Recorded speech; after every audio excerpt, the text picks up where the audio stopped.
నాయుడు గారు. ధన్యవాదాలు అధ్యక్ష. మొదటి ప్రశ్నకు సమాధానం. పోతిరెడ్డిపాడు హెడ్ రెగ్యులేటర్ 2014 సంవత్సరంలో పూర్తయింది. చెన్నైలోని గౌరవనీయుల జాతీయ హరిత ట్రిబ్యునల్ ఆదేశాల ప్రకారం రాయలసీమ ఎత్తిపోతల సాగునీటి పథకం పనులు నిలిపివేయడమైనది. రెండవ ప్రశ్నకు సమాధానం. రాయలసీమ ఎత్తిపోతల సాగునీటి పథకంలో 22.83% పనులు పూర్తి అయ్యాయి. పంపు హౌస్, పంపులు మరియు మోటార్లకు సంబంధించిన పనులన్నీ కూడా పెండింగ్లో ఉన్నాయి. మూడవ ప్రశ్నకు సమాధానం. రాయలసీమ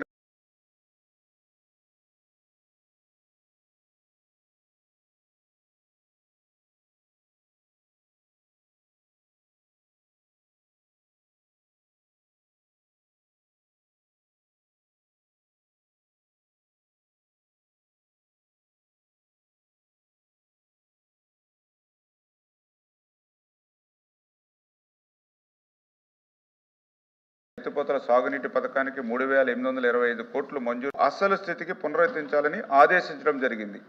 నాలుగవ ప్రశ్నకు సమాధానం. రాయలసీమ ఎత్తిపోతల సాగునీటి పథకం చెన్నైలోని గౌరవనీయ జాతీయ హరిత ట్రిబ్యునల్ అధికార పరిధిలోకి వస్తుంది కాబట్టి వారి తదుపరి ఆదేశాల ప్రకారం తదుపరి చర్యలు తీసుకోవడం జరుగుతుంది. ఉషాభాష గారు, దయచేసి మెంబర్స్ అందరూ అర్థం చేసుకోవాలి. ఈరోజు క్వశ్చన్ అవర్ ఖచ్చితంగా టైం లోపలే ముగించబడుతుంది. ఒకవేళ టైం అయిపోతే కనుక డిమిట్ చేస్తాను. ముందే మెంబర్స్ అందరూ చూసుకుని దాన్ని బట్టి మీరు క్వశ్చన్ అన్నీ కావాలనుకుంటే లిమిట్లోకి రండి.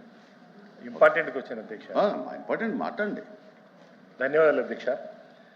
మాకు రాయలసీమకు ఎంతో అవసరమైన ప్రాజెక్ట్ అధ్యక్ష రాయలసీమ లిఫ్ట్ ఇరిగేషను. మొదటి నుంచి కూడా దానికి ఇంతకుముందు కంబైన్డ్ స్టేట్గా ఉన్నప్పుడు తెలంగాణ గవర్నమెంటు శ్రీశైలం ప్రాజెక్టు నుంచి 800 అడుగుల లోపలే 2 రకాలుగా 2 స్కీమ్ల ద్వారా వాళ్ళు తీసుకోవడం జరిగింది.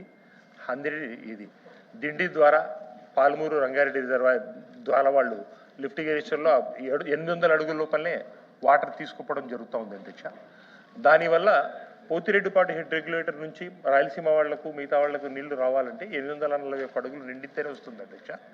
841 అడుగులు నిండక ముందే వాళ్ళు పవర్ జనరేషన్ వల్ల వాటర్ తీసుకెళ్ళిపోవడం జరుగుతూ ఉంది. ఈ 2 ప్రాజెక్టుల వల్ల 1.5 టీఎంసీ 0.5 టీఎంసీ అట్లా 60 రోజుల లెక్క వాటర్ తీసుకుపోవడం జరుగుతుంది అధ్యక్ష. దానివల్ల పోతిరెడ్డిపాడు హెడ్ రెగ్యులేటర్ రిజర్వాయర్ ఇక్కడ 841 అడుగులు రాకపోవడం వల్ల మాకు రాయలసీమ వాళ్లకు మిగతా వాళ్ళకు హక్కు రావాల్సిన 101 టీఎంసీలు రాకపోవడం అనేది నిండపోవడం జరుగుతూ ఉంది అధ్యక్ష.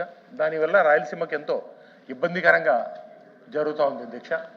ఆ కష్టాన్ని మా రాయలసీమ వాళ్ళ కష్టాన్ని గుర్తించి మా గత ప్రభుత్వం జగన్మోహన్ రెడ్డి గారి ప్రభుత్వము రాయలసీమ లిఫ్ట్ ఇరిగేషన్ స్కీమ్ అని చెప్పేసి దాన్ని స్టార్ట్ చేయడం జరిగింది అధ్యక్ష. 800 అడుగుల్లో మాకు హక్కుగా రావాల్సినటువంటి 101 టీఎంసీలను తీసుకునే రకంగా వర్క్ చేయడం జరిగింది అధ్యక్ష. నా తెలిసి నా అంచనా ప్రకారం 70 to 80% వర్క్ కూడా కంప్లీట్ జరిగింది అధ్యక్ష. మిగతా రీజన్స్ వల్ల కోర్టుకు పోవడము, దానివల్ల పనులు ఆగడము అనేది జరిగింది అధ్యక్ష. కాకపోతే మనకు కావాల్సిన హక్కుగా రావాల్సినటువంటి నీళ్లను కూడా మనం చూస్తూ ఉన్నాము. తెలంగాణ గవర్నమెంట్లో ఇప్పటి ముఖ్యమంత్రి రేవంత్ రెడ్డి గారు అసెంబ్లీ సాక్షిగా నేను ఇప్పటి ముఖ్యమంత్రి చంద్రబాబు నాయుడు గారితో మాట్లాడడం వల్ల రాయలసీమ లిఫ్ట్ ఇరిగేషన్ ప్రభుత్వాన్ని ఆపడం అనేది చెప్పింది అధ్యక్ష. దానివల్ల రాయలసీమకు నష్టం జరుగుతోంది అధ్యక్ష. రాయలసీమ వాసి అయినటువంటి ఇప్పటి ముఖ్యమంత్రి చంద్రబాబు నాయుడు గారు ఈరోజు రాయలసీమ వాళ్లకు ఏమని సమాధానం చెప్తారు? నేను మాట్లాడడం వల్ల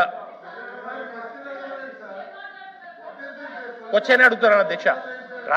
రాయలసీమకు రావాల్సిన హక్కుగా రావాల్సిన వాటర్ను మీరు తెలంగాణ గవర్నమెంట్తో మీరు మీ అవసరాల కోసము మీ దానికోసం మీరు తెలంగాణ గవర్నమెంట్తో లాలుచిపడి ఆపడం అనేది న్యాయమా కాదా?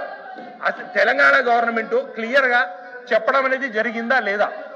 అక్కడి ముఖ్యమంత్రి గారు క్లియర్గా చెప్పడం జరిగిందా లేదా?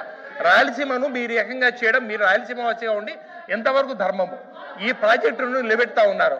మీరు ఈ ప్రాజెక్టును ఎన్ని రోజుల లోపల మీరు కంప్లీట్ చేస్తారు? దీని నిధులు ఏ రకంగా చేస్తారు? నేషనల్ ఎన్జిటిలో ఉంది, ఇది నేషనల్ గ్రాంట్. దాంట్లో ఆ కోర్టుకు పోయి మీరు ఏమన్నా దాన్ని చేసే పనులు ఉన్నారా, లేకుంటే దీన్ని రాయలసీమ ద్రోహిగా మీరు నిలబడిపోతారా? మీ ద్వారా నేను అడుగుతా ఉన్నాను అధ్యక్ష. క్లుప్తంగా. ఇది చాలా ఇంపార్టెంట్ అధ్యక్ష. రాయలసీమ ప్రాంతానికి నెల్లూరు జిల్లాలకు సంబంధించినటువంటి రైతులకు సంబంధించినటువంటి సాగునీరు